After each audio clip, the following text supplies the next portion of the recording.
தந்தை மகன் தூயாவியாரின் பெயராலே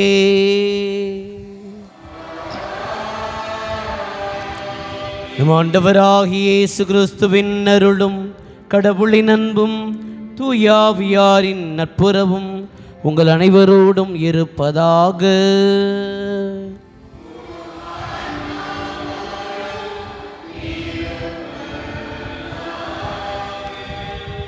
அமர்வோம்.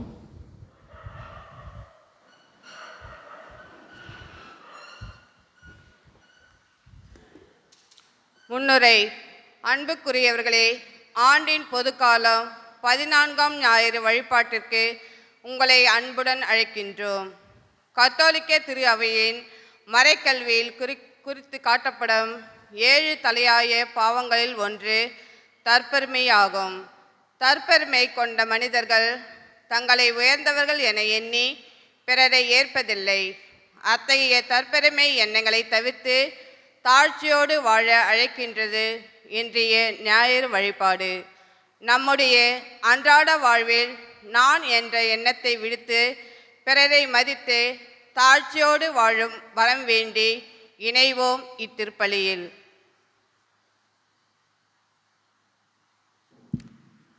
அன்புக்குரிய சகோதர சகோதரிகளே, இந்த நாளில் வின்சி மெர்விலாவின் 6வது பிறந்த நாளிலே நன்றி பலியாகவும், ஜெகநாதன் செலின் ஜெயின் நன்றி பலியாகவும், ஜெரோம் செலேசிஸ் கீதா ஆல்பர்ட் நன்றி பலியாகவும், சார்லஸ் எட்சன் விவேகா வெலண்டினா நன்றி பலியாகவும், நிஷி வில்சின் ஹொசனா கோஸ்பிளசி ஜோர்டன் மேக்ஸ்வெல் கிறிஸ்டன் காட்ஸ்வெல் குழந்தைகள் ஞானத்திலும் தெய்வீகத்திலும் வளர ஸ்குவாட்ரா குழுமம் மேலும் வளர்ச்சி பெறும்படியாக, ரமேஷ் டெய்சி ஆரோக்கியமேரி அன்பர்சன் சாருமதி குடும்பத்தை நன்றிபடியாக, தர்ம Joseph Therasammal Benedict Albert Yesuraj இருதயம் ஆண்மையற்றபடியாகவும், ஜோசிஜின் ஆண்மலை பாற்றிக்காகவும், தர்ம ஜெயராஜ் ஜெயமா பிரியாணி தர்ம அந்தையா ராஜம்மாள் இக்னீஷியஸ் நவீன் ஆண்மலை பாற்றிக்காகவும், காலி கொண்டையா காலிக்கு தெரியம்மாள் மாதா சரளப்பன் டிஆ செல்வராஜ் டூமன் ராஜ் அரண்யாத ஆத்மாக்களுக்காகவும், உத்தரிக சல ஆத்மாக்களுக்காகவும், அருட்சகோதரி ஆரோக்கியமேரி ஆண்மலை பாற்றிக்காகவும், சுசைராஜ் ஆண்மலை பாற்றிக்காகவும் இத்திருப்பள்ளியில் ஜெயிப்போம். மேலும் இந்த திருப்பள்ளியிலே லாரன்ஸ் பால்ராஜ் ஜோஸ்பின் ஃப்ரீடா ஷோபின் உரியல் நன்றி பலியாகவும், முதலாக ஆண்டவருடைய திருவுடலையும் திருலத்தையும் பெறுகிற வி நாகம்மாள் அவர்களுக்காகவும் திருப்பள்ளியில் ஜெயிப்போம். மேலும் இந்த நாளிலே கூடுதலாக என்னுடைய நெருங்கிய நண்பர் வி அந்தோணிராஜ் செபஸ்டின் மலர் குடும்பத்தினர் தங்களுடைய 25வது ஆண்டு திருமண நாளை வெள்ளி விழாவை நம்முடைய ஆலயத்தில் கொண்டாடுறாங்க. அவர்களுக்காக சிறப்பாக ஜெபிப்போம். ஆலன் பிரிட்டோ ஜோ ஆல்வின் குடும்பத்தினர் அவருடைய பிள்ளைகள் நிறைவான ஆசி பெறும்படியாக திருப்பலியில் நாம் ஒப்பு கொடுத்து ஜெபிப்போம். எழுந்து நிற்போம்.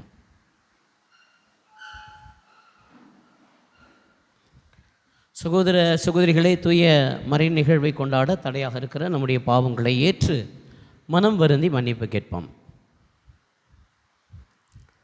எல்லாமல்ல இறைவனிடமும்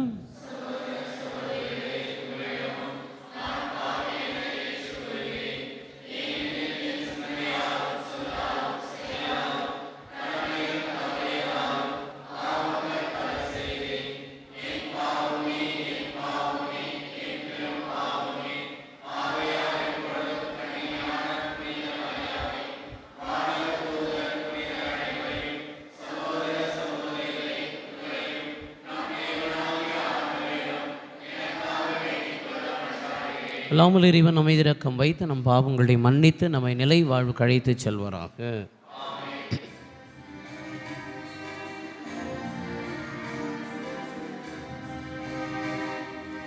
ஆண்டவரே இரக்கமாயிரும்,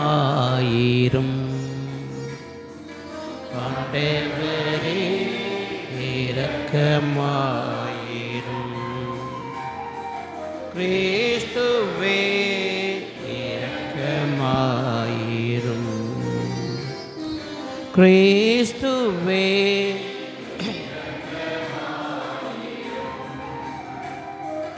ஆண்டவரே இரக்கமாயிரும்,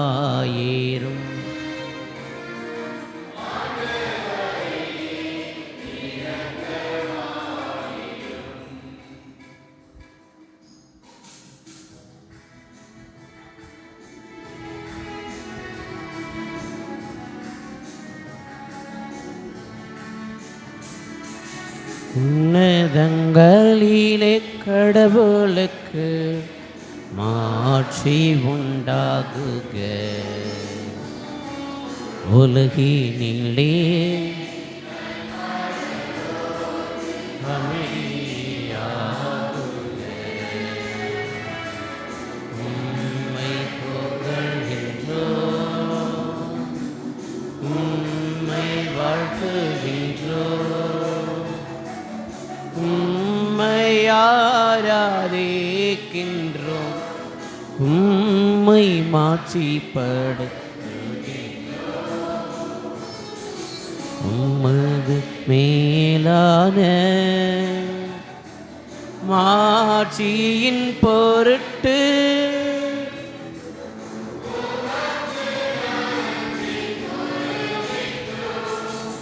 ஆண்டவராகிய இறைவா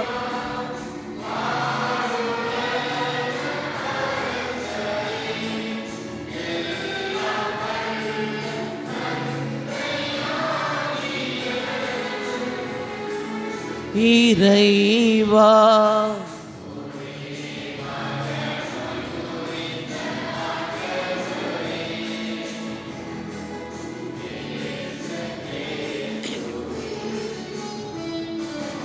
ஆண்டவராகி இறைவா இறைவனின் செம்மறியே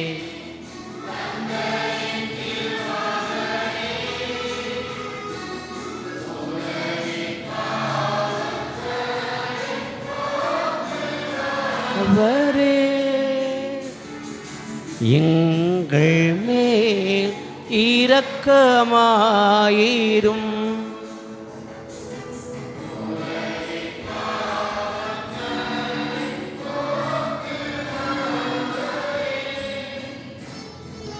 எங்கள் மன்றாட்டை ஏற்றரும் வலப்பக்கம் பெற்றிருப்பவரே எங்கள் மேலிரக்கமாயிரும். ஏனெனில் இயேசு கிறிஸ்துவே நீர் ஒருவரே தூயவர், நீர் ஒருவரே ஆண்டவர், நீர் ஒருவரே உன்னத தூய ஆவியாரோடு தந்தையாகிய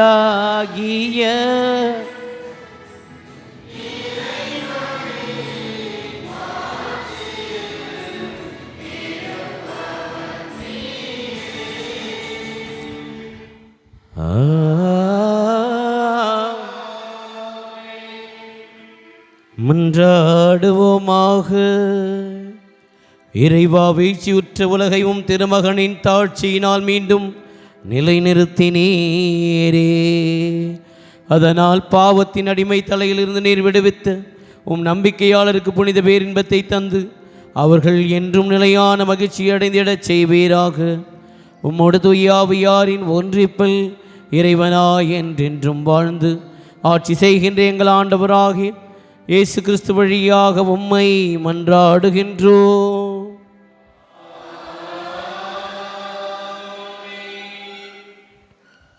கேட்டகிஷன் பிள்ளைங்களாம் முன்னாடி தள்ளி உக்கார். முன்னாடி வா, இடம் இருக்குல்ல, முன்னாடி தள்ளி உக்கார்.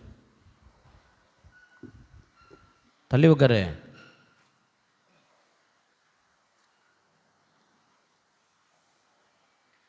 முதல் வாசகம்.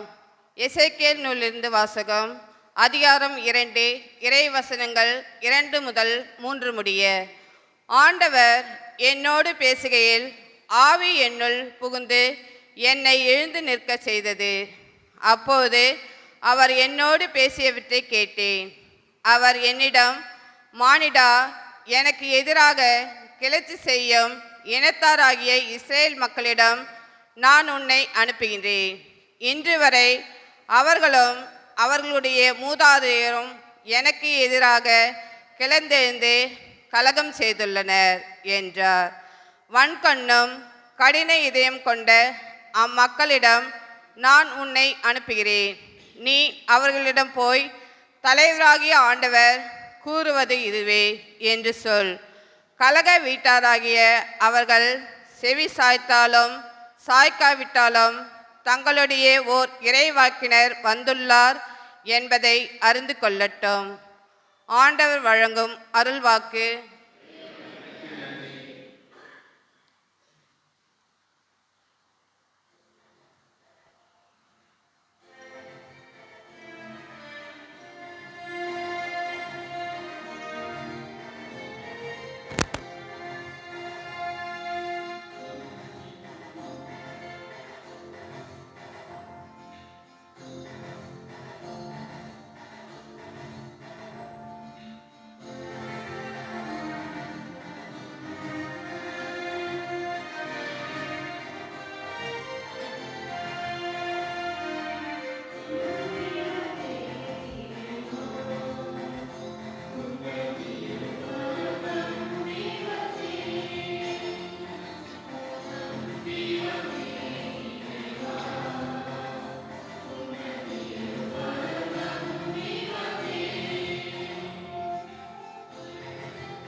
இரண்டாம் வாசகம்.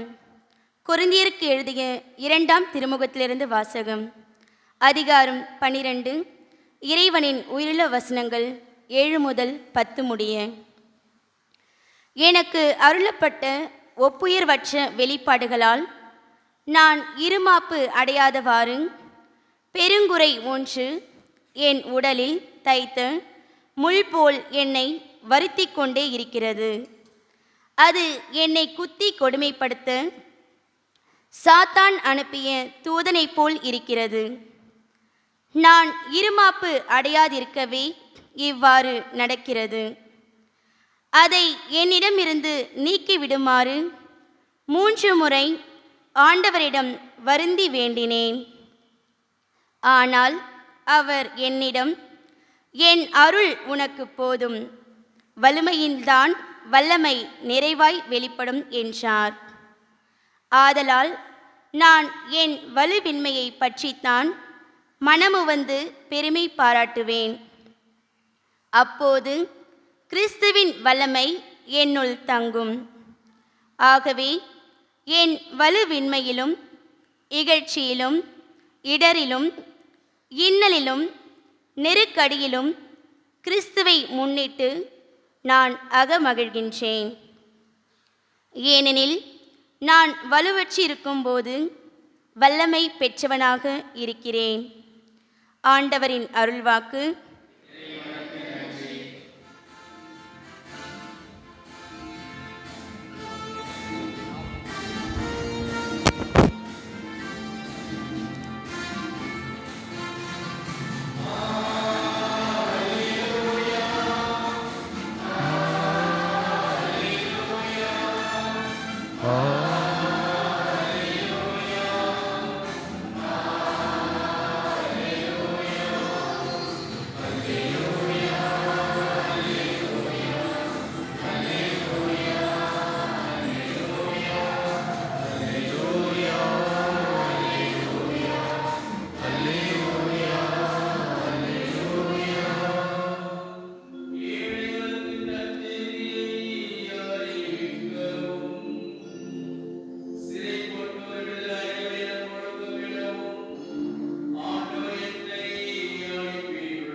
ஆண்டவர் உங்களோடு இருப்பாராக.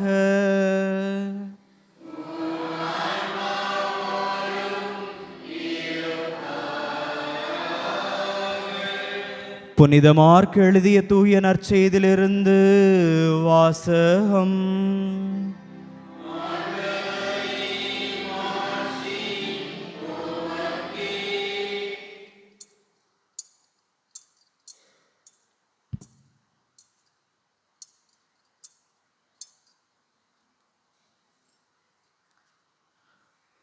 புனித மார்க் எழுதிய நற்செய்தி 6ஆம் அதிகாரம் 1 முதல் 6 வரை உள்ள இறைவசனங்கள்.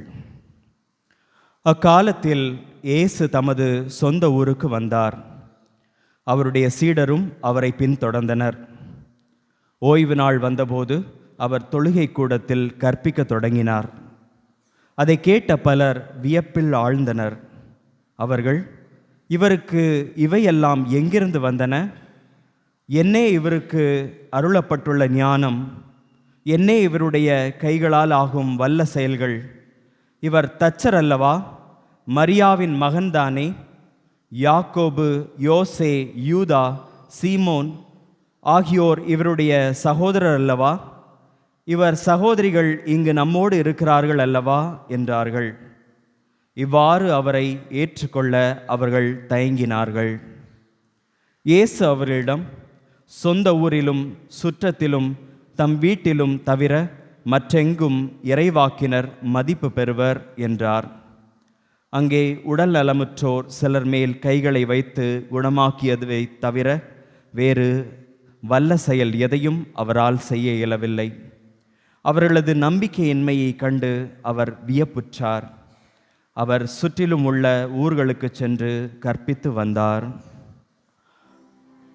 ஆண்டவரின் அருள்வாக்கு.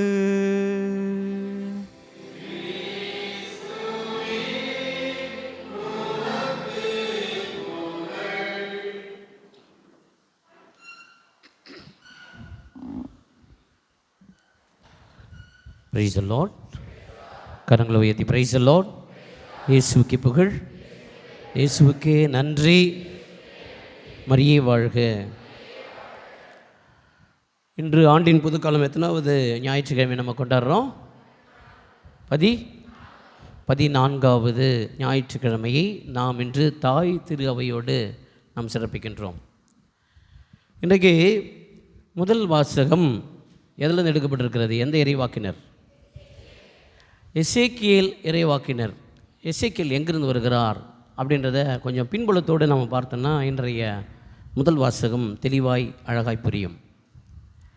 இயேசு பிறப்புக்கு முன்பாக 597ஆம் ஆண்டு, எந்த வருஷம்? இயேசு பிறப்பதற்கு முன்பாக 597வது ஆண்டு இஸ்ரேல் மக்கள்லாம் பாபிலோனுக்கு அடிமைகளாய் நடத்தி செல்லப்படுகிறார்கள். நெபுகத்நேசர் என்கிற அரசன் அவர்களை அடிமையாய் ஒரு பெரும்பாலான மக்கள், இஸ்ரேல் மக்களுடைய பெரும்பாலான மக்கள் எங்கே அழைத்து செல்லப்படுறாங்க? தர்காஸ்கா சத்தமா பாபிலோனுக்கு அடிமைத்தனமாக எடுத்து யார்? எந்த அரசனுடைய தலைமையில்? நேபுகத்நேசருடைய தலைமையில். எந்த வருஷம்?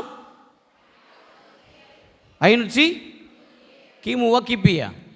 கிமு 597 வருஷம். இதில் அழைத்து செல்லப்படுறவங்கள எசேக்கியேலும் ஒருவர். அழைத்து செல்லப்படுறவங்கள எசேக்கியேலும் ஒருவர். 4 மிக முக்கியமான இறைவாக்கினர்களில் எசேக்கியேல் முக்கியமான ஆள். எசேக்கியேலுடைய தந்தை ஒரு குரு, யூத குரு. இவங்களாம் அழைத்து செல்லப்பட்டு அங்கே அடிமைகளாக இருக்கிறாங்க. 6 வருஷம் கழித்து ஆண்டவருடைய வாக்கு எசேக்கியேலுக்கு அருளப்படுகிறது. நீ போய் இறைவாக்கு உரைக்க வேண்டும். எங்கே?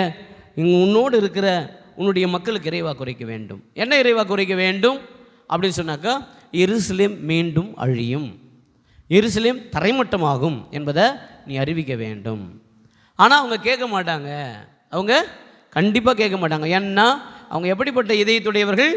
வன்கண்ணும் கடின இதயமும் கொண்டவர்கள்.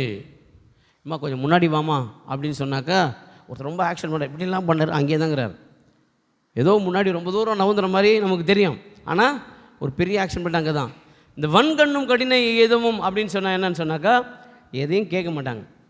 இல்லை என்ன சொன்னாலும் கேட்க மாட்டாங்க. ரொம்ப ஸ்ட்ராங்கான, ரொம்ப பிடிவாதம் மிக்க மக்கள்.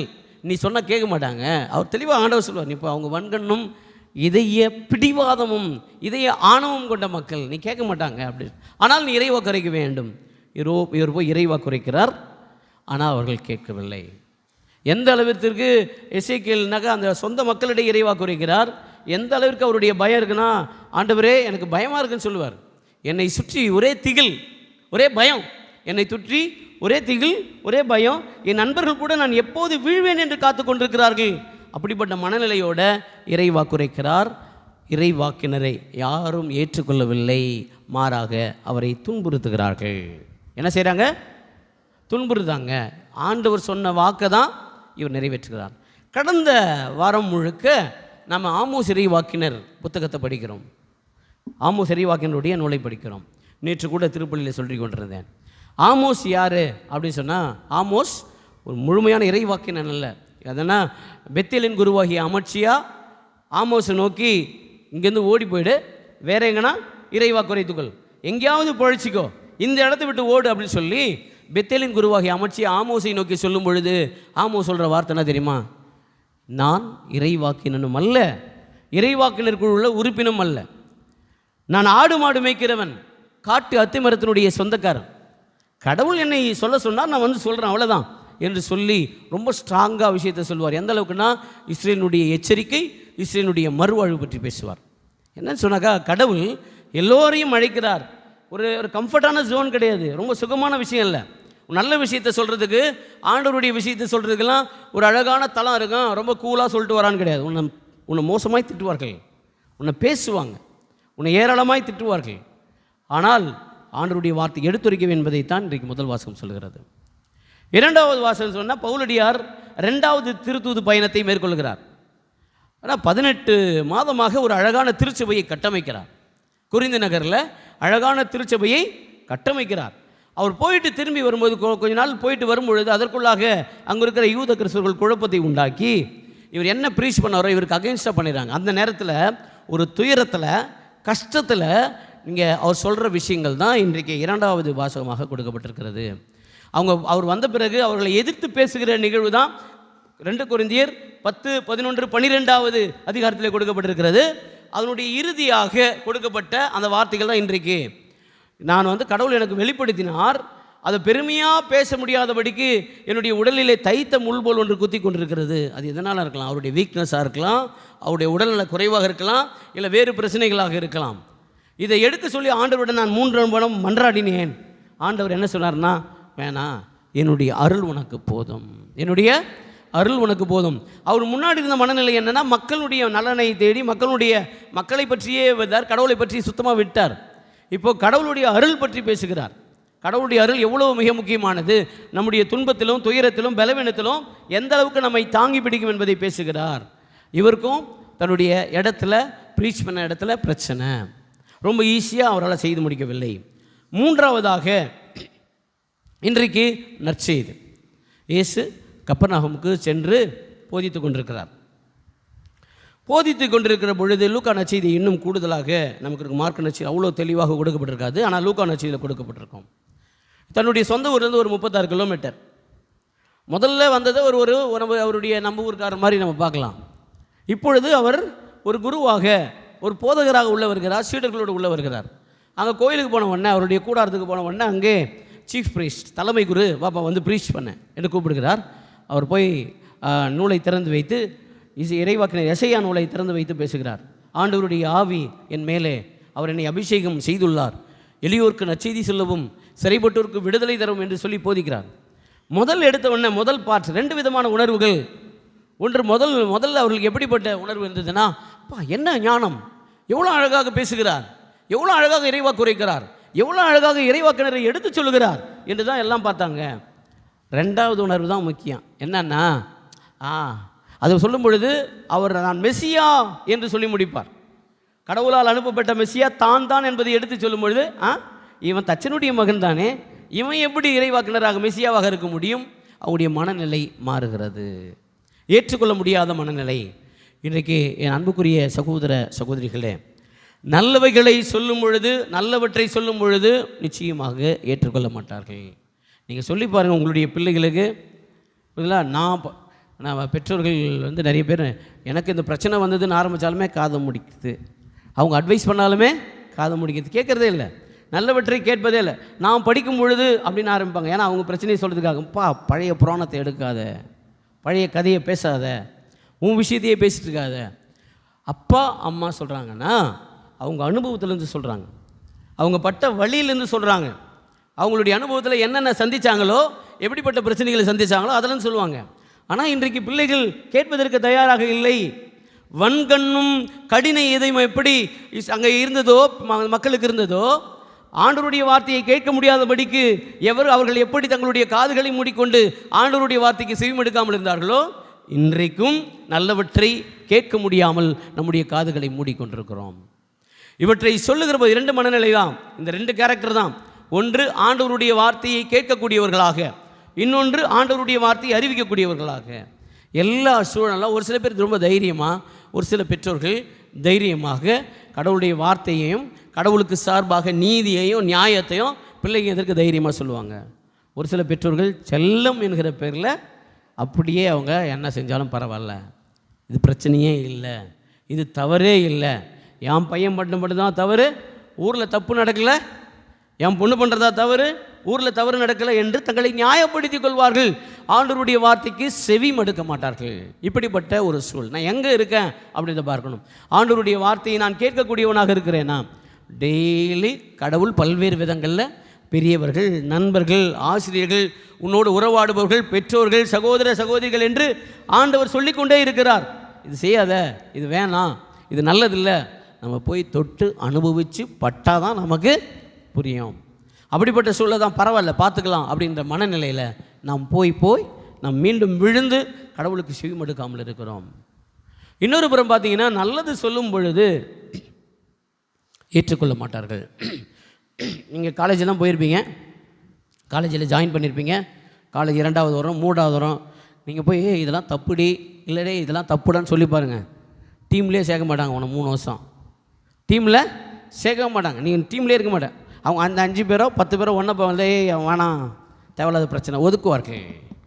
உங்களை ஏற்றுக்கொள்ள மாட்டார்கள். பொதுவாக நீ நல்லது சொன்னால், வீட்டில் சொன்னாலும் சரி, காலேஜில் சொன்னாலும் சரி, வேலை செய்கிற இடத்துல சொன்னாலும் சரி, கோயிலில் சொன்னாலும் சரி, உன்னை ஏற்றுக்கொள்ள மாட்டார்கள். அந்த மனநிலை இருக்கணும். இயேசுவை ஏற்றுக்கொள்ளவில்லை, எசேக்கியேலை ஏற்றுக்கொள்ளவில்லை, பவுலடியாரை ஏற்றுக்கொள்ளவில்லை, நல்லது சொன்னவர்கள் எல்லாம் ஏற்றுக்கொள்ளவில்லை. அதுதான் வரலாறு.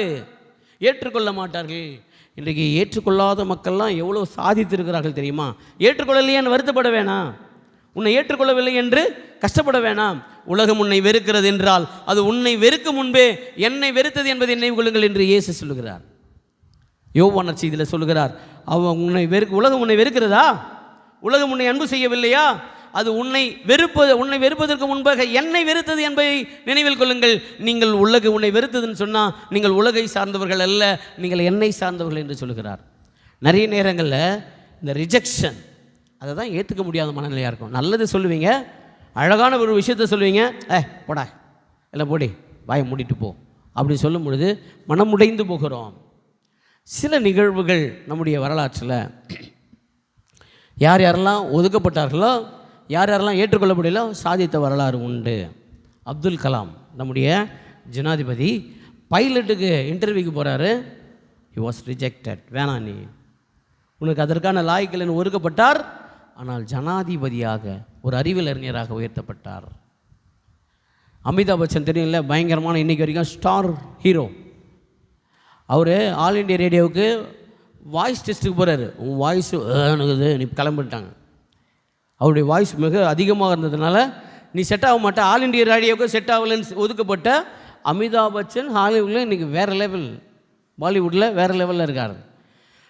சார்லி சாப்ளின் ஒரு சின்ன ஸ்டுடியோவில், ஹாலிவுட் ஸ்டுடியோவில் டெஸ்ட் நடக்குது. நீ பண்ணதெல்லாம் ரொம்ப சேட்டையாக இருக்குது, உன்னால் எங்களுக்கு எந்த பிரயோஜனமும் கிடையாதுன்னு ஒதுக்கப்பட்ட சார்லி சாப்ளின் பயங்கரமான வசூல். அவருடைய படங்கள், அவருடைய மூவிஸ், அவருடைய சீரீஸ் எல்லாமே பயங்கரமான வசூல். ஒதுக்கப்பட்டவர்கள் இவங்களாம். ஏன் அந்த நம்முடைய ஹாரி பாட்டர் என்கிற புத்தகங்கள் 12 முறை இதெல்லாம் புத்தகமே கிடையாது ஒதுக்கப்பட்ட 12 பப்ளிஷர்ஸ் ஒதுக்குறாங்க. அந்த புத்தகம் ஒரு மிகப்பெரிய அளவில் பயங்கரமான மில்லியன் கணக்கில் சேல்ஸ். ஒதுக்கப்பட்டவை. நம்ம KFC சிக்கன் சாப்பிட்றோம் இல்லையா, நிறைய பேர் அதுக்கு ரொம்ப ஃபேவரேட்டு. சரியா, பழைய கோழிக்கறியை நம்ம ஃப்ரெஷ்ஷாக வச்சு கொடுத்தோடனே நம்ம நல்லா சாப்பிட்றோம். நிறைய நேரங்கள் நிறைய டிசைனாக. அந்த KFC தெரியல நமக்கு, நான் சொல்கிறேன். KFC என்கிற ஒரு அந்த தளத்தினுடைய நிறுவனர் எத்தனை முறை ரிஜெக்ட் பண்ண செய்யப்பட்டார் தெரியுமா? எத்தனை முறை ஒதுக்கப்பட்டார்? எத்தனை போய் காமிக்கிறேன். இது ரிசைப்னு அவர் ரொம்ப தன்னுடைய காலம் முழுவதும் போயிட்டு இது நல்ல ரிசைப்பு ட்ரை பண்ணுங்கள், இதுக்கு ஒரு கடை அமைக்கலான்னு சொல்லும் பொழுது ஒதுக்கிட்டே இருந்தாங்க. அவர் ஏற்றுக்கவே இல்லை. எத்தனை முறை தெரியுமா? ஒரு குத்து மதிப்பாக சொல்லுங்களேன். 70 ஒரு 3 முறை இருக்குமா? ஒரு 10 முறை இருக்குமா? ஒரு 100 முறை ஒதுக்கியிருப்பாங்களா? எத்தனை தெரியுமா? 1009 முறை ஒதுக்கியிருக்கிறார்கள் அவரது. இதெல்லாம் ஒரு டிஷ்ஷே இல்லை, இதெல்லாம் ஒரு ரெசிப்பே இல்லை, இதெல்லாம் ஒரு டேஸ்ட் இருக்காது. இதெல்லாம் ஒதுக்கப்பட்ட 1009 முறை ஒதுக்கப்பட்ட KFC தான் தாம்பரம் வரைக்கும் வந்துக்குது. புரியுதுங்களா? உலக அளவில் போயிட்டு இப்போ தாம்பரம் வர வந்திருக்கு. தர்காஸ் வரத்துக்கு ரொம்ப நாள் ஆகாது. ஏன்னா இங்கேருந்து தான் நிறைய பேர் கஸ்டமரில் இருக்கிறீங்க. அதனால் 1009 முறை ஒதுக்கப்பட்டு விட்டதே, ஓரம் கட்டுப்பட்டு விட்டோமே, ஏற்றுக்கொள்ளவில்லையே அப்படின்னு மட்டும் நினைக்காதீங்க. கடவுள் மிக மிக உயரத்தில் அமர்த்துவார் என்பது தான் இன்றைக்கு செய்தி. ஏனென்றால் இயேசுவே ஒதுக்கப்பட்டார், இயேசுவே புறக்கணிக்க. அடையாளம் தெரியுமா? அவருடைய அறிவோ அவருடைய பேச்சை கிடையாது. அதெல்லாம் உயர்ந்து பாராட்டினார்கள். என்ன பேக்ரவுண்டு, எந்த ஊர்லேருந்து பிறந்த, யாருக்கு பிறந்த, அது மட்டும் தான் பிரச்சனை உங்களுக்கு. அவர் பேசியதெல்லாம் பிரச்சனை இல்லை, அவர் போதித்ததெல்லாம் பிரச்சனை இல்லை, அவர் சொன்ன இறைவாக்கெல்லாம் பிரச்சனை இல்லை. ஆகா, எவ்வளவு ஞானமிக்கவராக இருக்கிறார், எவ்வளோ அழகாக பேசுகிறார் என்று சொன்ன மக்கள், இவன் தச்சனுடைய மகன் தானே, இவன் மெசியாவாக இருக்க முடியாது. இன்னைக்கு ஆண்டவர் சொன்னபடியாய் எல்லா நாவுகளுமே அறிக்கையிடும் என்று சொன்னபடியாய் இந்த உலகம் முழுக்குமே கிறிஸ்துவை பற்றி பேசிக் கொண்டிருக்குன்னா, புறக்கணிக்கப்பட்ட இயேசு எல்லோராலும் பேசப்படுகிறார். புறக்கணிக்கப்பட்டவர்கள் எல்லாம் சாதித்து கொண்டிருக்கிறார்கள். இன்றைக்கு என்ன ஒருவேளை நியாயத்துக்காக உண்மைக்காக புறக்கணிக்கும் பொழுது, என்னை ஏற்றுக்கொள்ளாமல் புறக்கும் பொழுது கடவுள் ஆசீர்வதிக்கிறார், கடவுள் மேலே உயர்த்துவார் என்கிற மாபெரும் நம்பிக்கையை நாம் வளர்த்துக்கொள்ள வேண்டும். ஆக என் அன்புக்குரியவர்களே, 2 விஷயங்கள் இன்றைக்கு இறுதியாக சொல்ல விரும்புகிறேன். ஆண்டவருடைய வார்த்தையை நம்முடைய அயலார்கள் மூலமாகவோ, குடும்பத்தார் மூலமாகவோ, பெரியவர்கள் மூலமாகவோ, குருக்கள் மூலமாகவோ, கன்னியர்கள் மூலமாகவோ, மற்றவர்கள் மூலமாகவோ கடவுளுடைய செய்தி வந்து கொண்டே இருக்கும். கேட்கும் பொழுது செவி மடுப்பவர்களாக இருக்க வேண்டும். அந்த மக்களை போல வன்கண்ணும் எதைய பிடிவாதத்தோடும் இருந்தால் அது அழிவுக்கான அழிவுகுறி என்பதிலே மாற்று கருத்து இல்லை. அது அழிவுக்கான அழிவுகுறி என்பதில் மாற்று கருத்து. சொல்ல கேட்க மாட்டான். போயிட்டு எல்லாத்தையும் போட்டு சில விஷயங்களில் சொல்ல கேட்காத இருக்கிறதுனால பெரிய அழிவுகளை சந்தித்து கொண்டிருக்கிறோம். 2, நாம் மக்கள் ஏற்றுக்கொண்டாலும் ஏற்றுக்கொள்ளவில்லை என்றாலும், மக்கள் புறக்கணிக்கவில்லை என்றாலும், நாம் நல்லவைகளையே, இயேசுனுடைய செய்திகளையே, நற்செய்திகளையே அறிவிக்கவர்களாக ஆண்டவர் அழைக்கிறார். ஆக நல்ல செய்தி வழங்குபவர்களாக ஆண்டவருடைய வார்த்தையை ஏற்றுக்கொள்ள வாழ்வோம். இறைவன் நம்ம ஒவ்வொரு குடும்பத்தையும் ஆசீர்வதிப்பாராக. ஆமென்.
அன்பிறைவா, எம் கத்தோலிக்க திரு அவைக்காக மன்றாடுகின்றோம். எம் திரு அவை தலைவர்கள் புனித பவுலை போல தங்களின் வல்லமையின்மையிலேயே இறைவனின் வல்லமை வெளிப்படுகின்றது என்பதை உணர்ந்து தங்கள் திறமைகள், ஆற்றல்கள் போன்றவற்றை அடிப்படையாக கொண்டிராமல் உமது அருளை மட்டும் அடிப்படையாக கொண்டு நற்செய்தி பணி செய்யும் அருள் தர இறைவா உம்மை மன்றாடுகின்றோம். அன்பிறைவா, எம் நாட்டு தலைவர்களுக்காக மன்றாடுகின்றோம். எம் நாட்டு தலைவர்கள், அரசியல் தலைவர்கள் தாங்கள் சார்ந்துள்ள கட்சி, சமயம், சிந்தனைவாதம், ஜாதி போன்றவற்றில் பெருமை கொண்டு பிறரை துன்புறுத்தாது மக்கள் பணி செய்யும் பணியாளர்கள் தாங்கள் என்பதை தாழ்மையுடன் உணர்ந்து மக்களின் நல்வாழ்வுக்கான பணியை செய்ய அருள் தர இறைவா உம்மை மன்றாடுகின்றோம். அன்பிறைவா, எம் பங்கு சமூகத்திற்காக மன்றாடுகின்றோம். இறைவனின் பெயரால் இறைவாக்கு உரைக்கும் இறைவாக்கினரின் குரலை கேட்டு தாங்கள் வாழ்வை மாற்றாத இஸ்ரேல் மக்களைப் போல நாங்கள் இல்லாமல் திறந்த மனநிலையுடன் இறைவனின் வார்த்தையை கேட்டு அதன்படி எங்கள் கிறிஸ்துவ வாழ்வை அமைக்கும் இறைவார்த்தை சமூகமாக நாங்கள் திகழ அருள் தர இறைவா உம்மை மன்றாடுகின்றோம். அன்பிறைவா, எம் இளைய சமூகத்திற்காக மன்றாடுகிறோம். எங்கள் நாட்டின் எதிர்காலமாகிய வளர் இளம் தலைமுறையினர் தங்களது வாழ்வில் அனுபவமிக்க பெற்றோர் மற்றும் மூத்தோரின் வார்த்தைகளை கேட்டு தங்களது வாழ்வில் சுட்டிக்காட்டப்படும் தவறுகளை திருத்தி சிறப்புடன் வளர அருள் தந்து வழிநடத்த இறைவா உம்மை மன்றாடுகிறோம். அன்பு இறைவா, உலக மன்னிப்பு தினமாகிய இன்று மக்களினம் அனைத்திற்காகவும் மன்றாடுகிறோம். உலக மக்கள் அனைவரிலும் மன்னிக்கும் மனநிலை மலரவும், நாடுகளுக்கு இடையில் மன்னிப்பும் உடன்பாடும் ஏற்பட்டு அமைதி நிலவவும் அருள் தாரும். மேலும் நாங்கள் அனைவரும் எங்கள் வாழ்வில் பிறரோடு கொண்டிருக்கும் பிணக்குகளை தவிர்த்து ஒருவரை ஒருவர் மன்னிக்க அருள் தர இறைவா உம்மை மன்றாடுகிறோம்.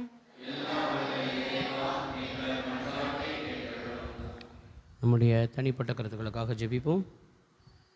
குறிப்பாக முதலாக திருவிருந்து பெறுகிற நாகம்மாள் அவர்களுக்காகவும் 25 ஆண்டுகள் திருமண வாழ்வை கொண்டாடுகிற வெள்ளி விழாவை கொண்டாடுகிற வி அந்தோணிராஜ் செபஸ்டின் மலர் குடும்பத்தினருக்காகவும் ஜெபிப்போம்.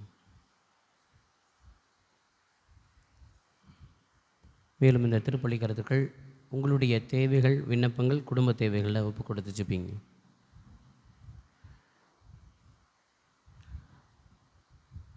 தாயும் தந்தையுமான இறைவா, எங்களிடம் இறையுணர்வை தூண்டி எழுப்புகிறவர் நீரே.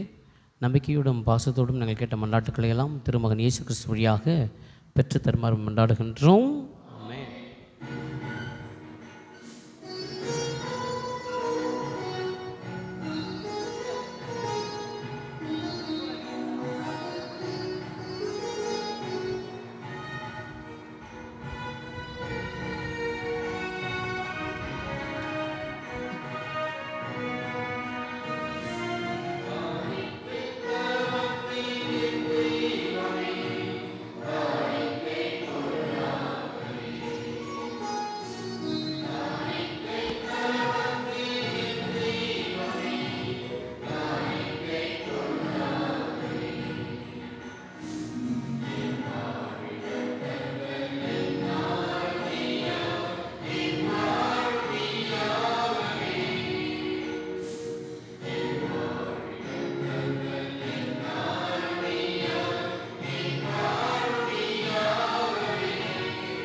சகோதர சகோதரிகளை, என்னுடையதும் உங்களுடையதுமான இப்பலி எல்லாமுள்ள தந்தையாக இறைவனுக்கு ஏற்றதாகும்படி மன்றாடுங்கள்.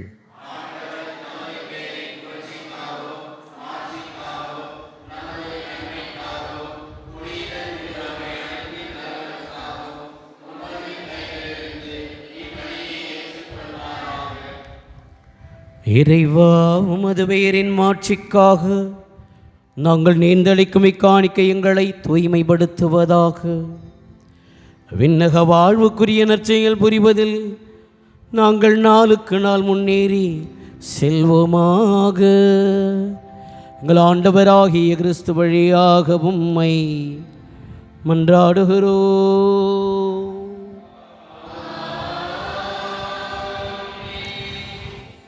ஆண்டவர் உங்களோடு இருப்பாராக.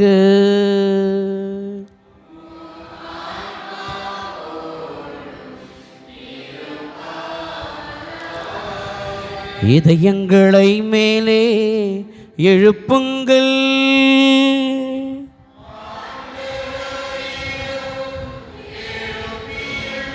நம் இறைவனாகிய ஆண்டவருக்கு நன்றி கூறுவோம்.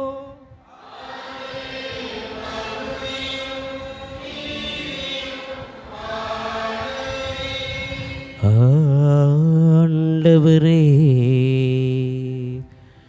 தூயவரான தந்தையே, என்றும் உள்ள எல்லாம் வல்ல இறைவா, எந்நாளும் இவ்விடத்திலும் நாங்கள் உமக்கு நன்றி செலுத்துவது மெய்யாகவே தகுதியும் நீதியுமாகும். எங்கள் கடமையும் மீட்புக்குரிய செயலுமாகும். நாங்கள் வாழ்வதும் இயங்குவதும் இருப்பதும் உம்மிலேதான். இந்த உடலோடு வாழ்கையில் உமது பரிவிரக்கத்தின் பயன்களை மட்டுமே நாங்கள் நாள்தோறும் அனுபவிப்பதோடன்றி இப்பொழுதே நிலைவாழின் பிணையையும் கொண்டுள்ளோம். ஏனெனிலும் ஆவியாரின் முதற்கனிகளை பெற்றுள்ள நாங்கள் பாஸ்கா மறை நிகழ்வின் பயன் எங்களுக்கு உண்டு என்று நம்புகின்றோம். அந்த ஆவியார் வழியாகவே நீர் இயேசுவை சாவினின்று உயிர்த்தெழச் செய்தீர். ஆகவே நாங்கள் வானதூதர் அனைவரோடும் சேர்ந்து உம்மை புகழ்ந்தேத்தி அக்களித்து கொண்டாடி ஆர்ப்பரித்து பாடுவதாவது: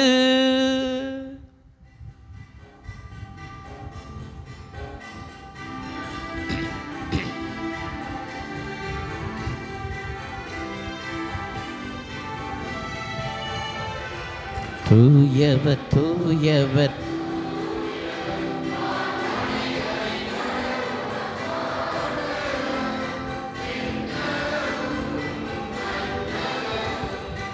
உமது மாட்சியால் நிறைந்துள்ளன உன்னதங்களிலே ஓசன்னா, உன்னதங்களிலே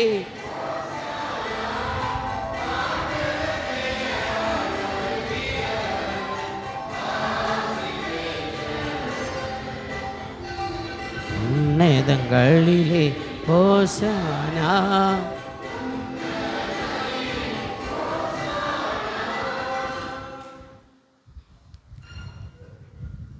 ஆண்டவரே, நீர் மெய்யாகவே தூயவர், தூய்மை அனைத்திற்கும் ஊற்று. ஆகவே உம்முடைய ஆவியை பொழிந்து இக்காணிக்கைகளை தூய்மைப்படுத்த உம்மை வேண்டுகிறோம். இவ்வாறு எங்கள் ஆண்டவர் இயேசு கிறிஸ்துவின் உடலும் இரத்தமுமாக எங்களுக்கு இவை மாறுவனவாக. அவர் பாடுபட உலம் கனிந்து தம்மை கையளித்த போது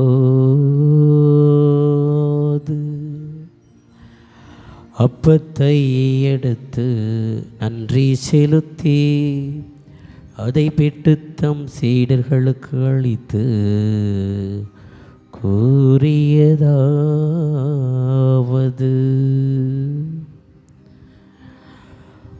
அனைவரும் இதிலிருந்து பெற்று உண்ணுங்கள்,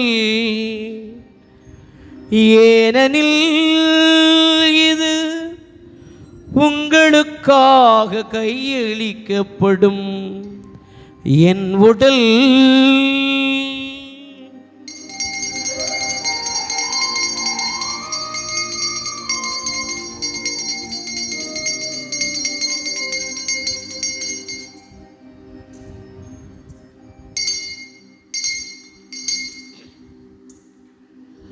அவ்வண்ணமே இரவு விருந்தை அருந்திய பின் கிண்ணத்தையும் எடுத்து மீண்டும் உமக்கு நன்றி கூறி தம் சீடர்களுக்கு அளித்து இயேசு கூறியதாவது: அனைவரும் இதிலிருந்து பெற்று பருகுங்கள்,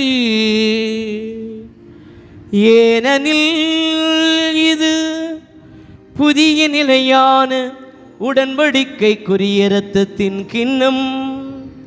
இது பாவம் மன்னிப்பிற்கென்று உங்களுக்காகவும் பலருக்காகவும் சிந்தப்படும். இதை என் நினைவாக செய்யுங்கள்.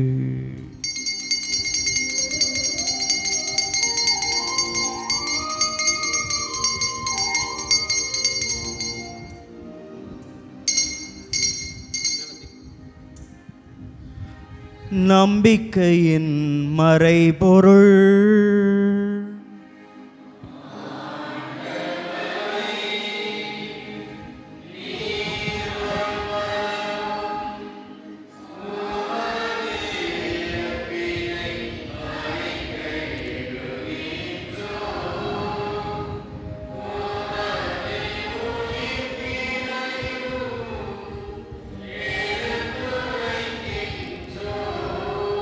ஆண்டவருடைய கரங்களை விரித்து கண்களை மூடி ஆண்டவருடைய வல்லமையான பிரசன்னத்தில் நம்முடைய தேவைகளை ஒப்பு கொடுத்து ஜெபிப்போம். கடவுளே, எங்களை ஆசீர்வதிங்க.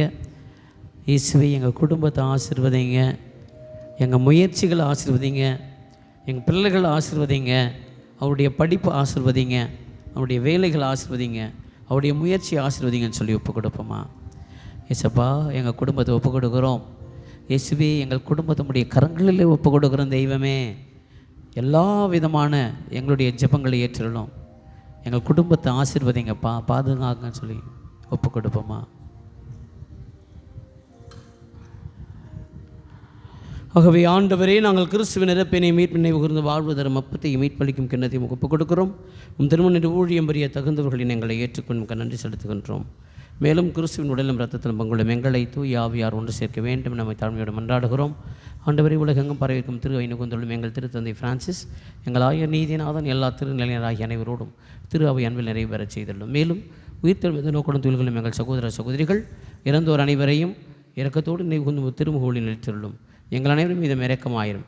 கடவுளின் கன்னித்தாயான புனித மரியா, அவருடைய கணவரான புனித யோசேப்பு, புனித திருத்துதர்கள், இவர்கள் உகந்தவராகிய இருந்தவராகிய புனிதர் அனைவரோடும் நாங்கள் நிலைவாழ்வில் பங்கு கொள்ளும் தகுதி பெற்றும் திருமகன் இயேசு கிறிஸ்து வழியாக உம்மை புகழ்ந்தேத்தும் வரவரல மன்றாடுகின்றோம்.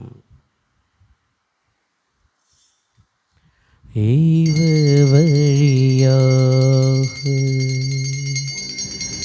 இவரோடு இவரில் எல்லாம் வல்ல இறைவனாகிய தந்தையே, தூய ஆவியாரின் ஒன்றிப்பில் எல்லா புகழும் மாட்சியும் என்றென்றும் உமக்குரியதே.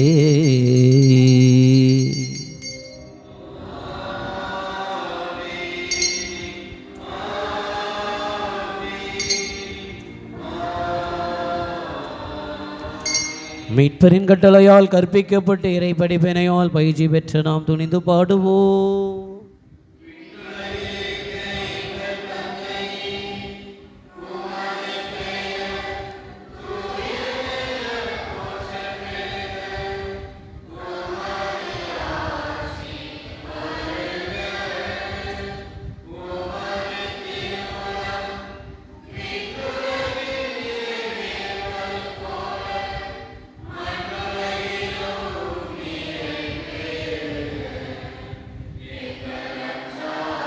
உணவை இன்று எங்களுக்கு தாரும்.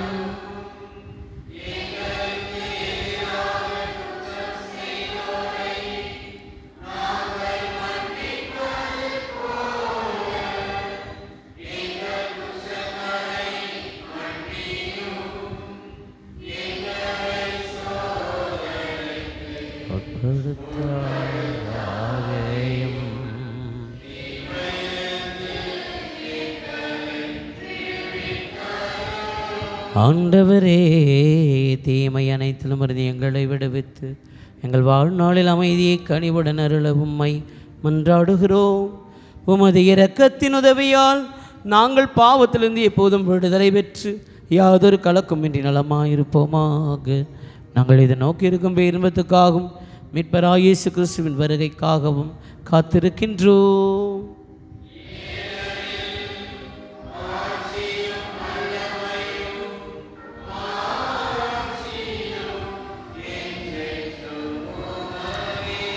ஆண்டவரே இயேசு கிறிஸ்துவே, அமைதியை உங்களுக்கு விட்டு செல்லுகிறேன், என் அமைதியை உங்களுக்கு அளிக்கிறேன் என்று உம் திருத்தூதர்களுக்கு மொழிந்தீரே. எங்கள் பாவங்களை பாராமல் உமது திரு அவையின் நம்பிக்கையை கண்ணோக்கி உமது திருவுளத்திற்கு ஏற்பதற்கு அமைதியும் முற்றுமையும் அளித்தருள்வீராக. என்றென்றும் வாழ்ந்து ஆட்சி செய்கின்றவர் நீரே.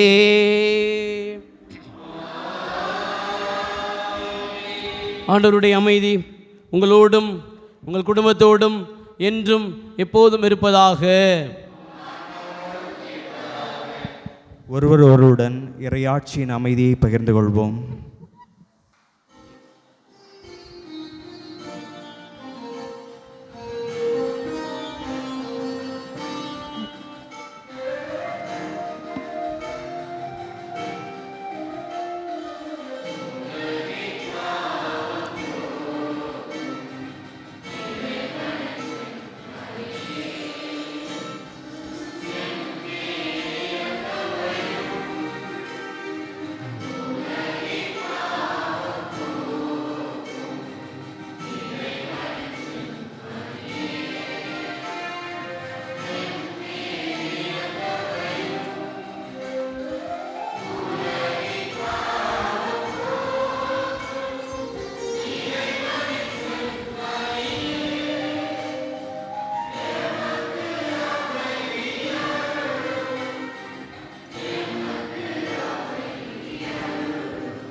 இதோ இறைமகன் இயேசு, இவரை உலகின் பாவங்களை போக்குகிறவர், செம்மறின் விருந்துக்கு அழைக்க பெற்றோர் பெறு பெற்றோர்.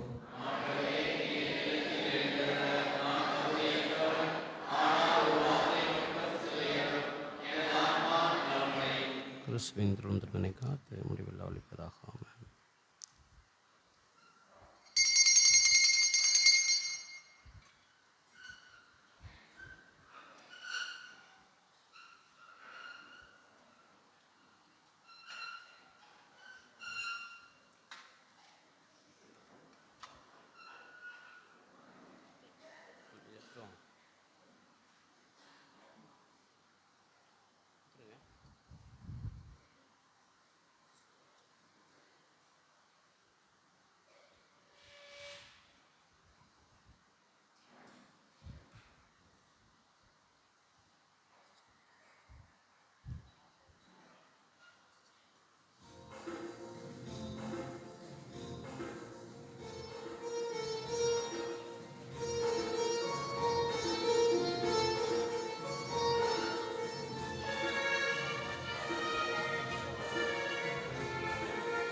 இன்று ஆண்டின் பொதுக்காலம் 14வது ஞாயிற்றுக்கிழமை.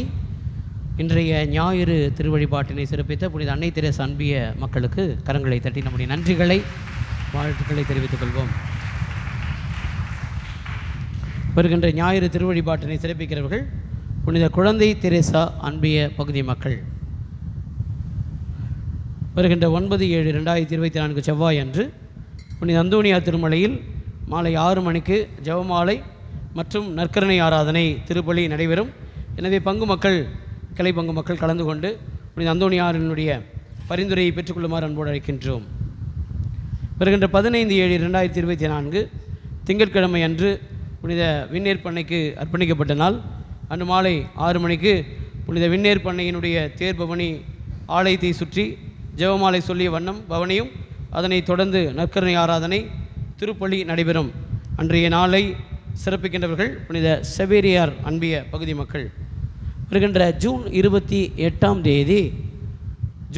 28 நம்முடைய இளையோர்கள் யூத் கலாட்டா என்கிற ஒரு நிகழ்வை நடத்துகிறார்கள். ஏறக்குறைய 20 பங்குகள், சுற்றில் இருக்கிற மறை மாவட்டத்தில் இருக்கிற 20-30 பங்குகள் கூட வரலாம். இது வரைக்கும் ஒரு 15 20 வரைக்கும் ரெஜிஸ்டர் பண்ணியிருக்காங்க. ஏறக்குறைய 300-400 யூத் இந்த இடத்துல குழுமியிருப்பார்கள். அவர்களுக்கான போட்டி மற்றும் மாலையிலே அவர்களுக்கான நடன போட்டி நடைபெற இருக்கிறது. ஆகவே பிள்ளைகள் உங்களை அணுகும் பொழுது அவர்களுக்கு உதவி செய்ய அன்போடு அழைக்கின்றோம். அடுத்த வாரம் பங்கு பேரவை கூட்டம் நடைபெறும். திருப்பலி முடிந்த பிறகு அடுத்த வாரம் பங்கு பேரவை கூட்டமானது நடைபெறும். அன்பார்ந்தவர்களே, இந்த நாளில் திருவள்ளுவர் அந்தோணி ராஜ், செபஸ்டின் மலர் இவங்க அவங்களுடைய பங்கு சூளை, சென்னை சூளையில் என்னுடைய நெருங்கிய நட்புகள், உறவுகள். ஆகவே அவர்கள் தங்களுடைய 25வது ஆண்டை திருமண நாளை சிறப்பிக்கிறார்கள். அதுவும் விண்ணேற்பை மாதா திருத்தலத்தில் இங்கே தான் சிறப்பிக்கணும்னு ஆசைப்பட்டு வந்திருக்கிறார்கள். கரங்களை தட்டி அவர்களை நாம் வாழ்த்துவோம். இறைவன் அவர்களை தொடர்ந்து நிறைவாக ஆசீர்வதிக்க, அவர்களை வழிநடத்த அவர்களுக்காக ஜெபிப்போம். திருப்பலி முடிந்த பிறகு உங்கள் அனைவருக்கும் அவர்கள் கேக் வழங்குகிறார்கள். பெற்றுக்கொண்டு செல்லும்படி அன்போடு கேட்டுக்கொள்கின்றேன். அவர்களை வாழ்த்த ஒரு சின்ன பொன்னாடை போர்த்த விரும்புகின்றேன்.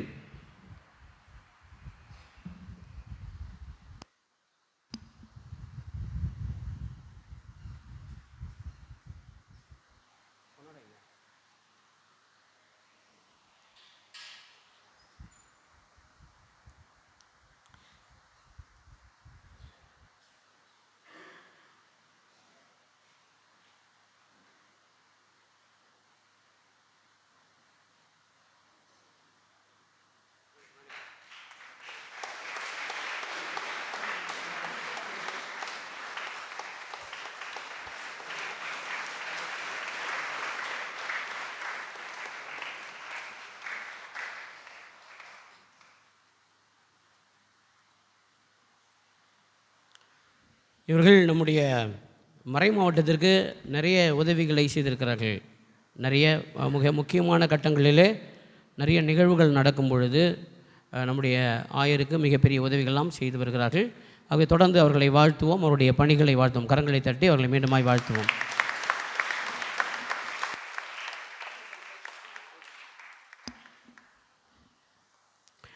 இரண்டு மணியிலிருந்து மாலை வரைக்கும், மாலை 5, 6, 7 வரைக்கும் டிஎன்பிஎஸ்சி படிக்கின்ற மாணவ மாணவர்களுக்காக கணிதம் டீச் பண்ணுறதுக்காக ப்ரொஃபஸர் சிஐவி அவர்கள் வருகை தர இருக்கிறார். ஆகவே டிஎன்பிஎஸ்சிக்கு தயாரிக்கிற மாணவ மாணவிகள் சரியாக 2 மணிக்கு ஒன்று கூடும்படியாக அன்போடு கேட்டுக்கொள்கின்றேன். அதே போல் 22ஆம் தேதி, அந்த ஜூலை 28 முன்னாடி வர 22ஆம் தேதி 6ஆம் வகுப்பிலிருந்து ஏறக்குறைய 20-25 வயதுடைய பிள்ளைகள் வரைக்கும் இன்டர்நெட் சேஃப்டி அப்படின்னா இணைய வழியில் பிள்ளைங்க தாராளமாக ஃபோட்டோலாம் அனுப்புகிறாங்க, நிறைய மெசேஜ் அனுப்புகிறாங்க. அது எவ்வளோ பாதுகாப்புக்குரியது, அது எங்கே போய் சேரும், அது யார் கண்காணிக்கிறார்கள், இதை பற்றிய ஒரு தெளிவை கொடுக்க வருகிறார்கள். திருப்பலியே இணைய வழி திருப்பலியாக நம்ம கொண்டாடி அங்கே நம்முடைய பிள்ளைகளுக்கு, நம்ம 6ஆம் வகுப்பிலிருந்து இளையோர்கள் வரைக்கும், இளையோர்கள் குழுவில் இருக்கணும்னு கிடையாது, எல்லா இளையோர்களும் வந்து கலந்து கொள்ள முடியாது கேட்டுக்கொள்ளும். அது என்ன தான் நம்ம செய்கிற காரியங்கள் எங்கே போகுது, நம்ம செய்கிற ப்ரௌசிங்லாம் என்ன, அதனுடைய ஹிஸ்ட்ரிலாம் யார் பார்ப்பா, அது எப்படி நம்மை சொல்கிறோம். ஏன்னா இன்றைக்கு நிறைய செய்திகள்லாம் பார்க்கும் பொழுது மிரட்டி மிரட்டி மிரட்டி பணம் கேட்கிறார்கள். மிரட்டி ஃபோட்டோ அனுப்ப சொல்கிறார்கள். நிறைய விஷயங்கள்லாம் நடக்கிறது. இதை பற்றிய நம்முடைய பிள்ளைகளுக்கு தெளிவாக திருப்பலியோடு கலந்து திருப்பலி முடிந்த பிறகு அப்படியே 1 மணி நேரம் பிள்ளைகளுக்கான ஒரு விழிப்புணர்வு தர இருக்கிறது. தயவுசெய்து பெற்றோர்கள் உங்கள் பிள்ளைகள் கலந்து கொள்கிறார்களான்னு பாருங்கள். ஏன்னா மிக மிக முக்கியம். நமக்கு தான் தெரிஞ்சவங்க சொல்லும்போதாவது அதை கேட்கணும். அதனால் உங்களுடைய பிள்ளைகளை அந்தோணியார் மலைக்கு 22ஆம் தேதி திருப்பலிக்கு நீங்கள் அனுப்பி வைக்கும் பொழுது திருப்பலியை தொடர்ந்து அவர்களுக்கு அதை பற்றிய ஒரு தெளிவு கொடுக்கப்படும், விழிப்புணர்வு வழங்கப்படும். ஆகவே உங்களுடைய பிள்ளைகளை 22ஆம் தேதி அந்தோணியார் மலை திருப்பலிக்கு அனுப்பி வைக்கும்படி அன்போடு கேட்டுக்கொள்கின்றேன். நம்முடைய மறைக்கல்வி நம்முடைய ஆசிரியர் பெருமக்கள் ஒரு மிக பெரும் பணியாற்றியிருக்கிறார்கள். கடந்த வருடம் அவர்களுக்கு கிஃப்டே தரல இது வரைக்கும். அதனால் அவர்களை ஊக்குவிக்கும் விதமாக அவர்களை அன்போடு அழைக்கின்றேன். அவர்களுக்கு சிறிய பரிசு வழங்க விழைகின்றேன்.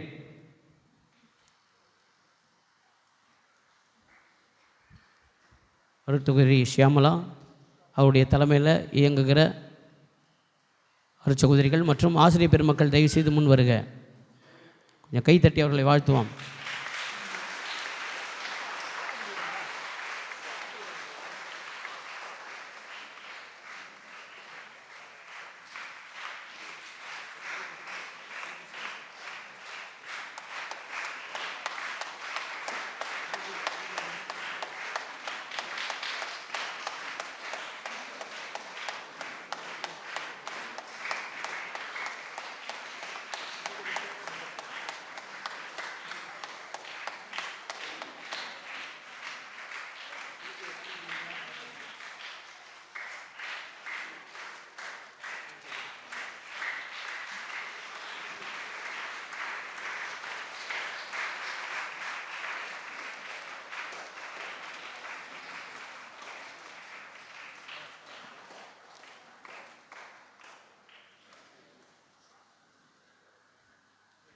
நன்றி கூறி மன்றாடுவோமாக.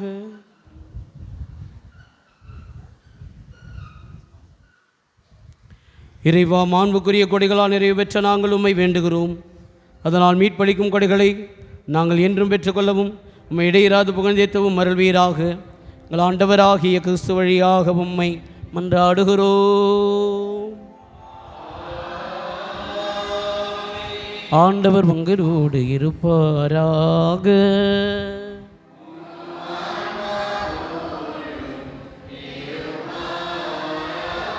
எல்லாம் வல்ல இறைவன் தந்தை, மகன், தூய ஆவியார் உங்கள் அனைவரையும் ஆசீர்வதிப்பாராக.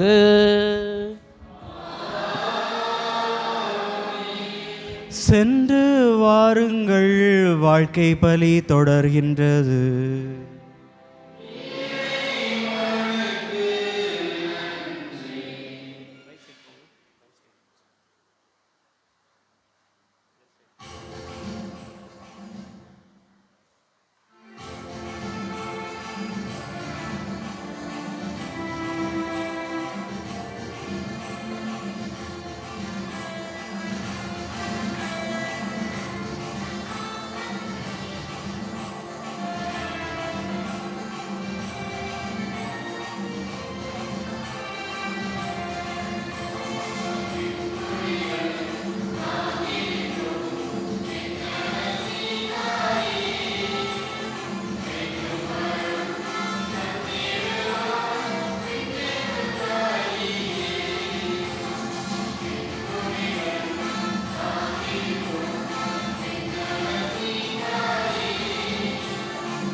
அன்பார்ந்தவர்களே, வேளாங்கண்ணி திரு யாத்திரை செல்வோர்கள் கவனத்திற்கு, பாத யாத்திரைகள் கவனத்திற்கு, வழக்கமான தேதி 14ஆம் தேதி மாலை போடுவோம். வழக்கமாக நீங்கள் செல்கிற எப்போது வழக்கமாக செல்வீர்களோ அதே தேதியில் அதே நேரத்தில் திருப்பலி நடைபெறும். அதனால் எந்த மாற்றமும் இல்லை. அதனால் அடுத்த வாரம் இந்த பாத யாத்திரைகளுக்கு மாலை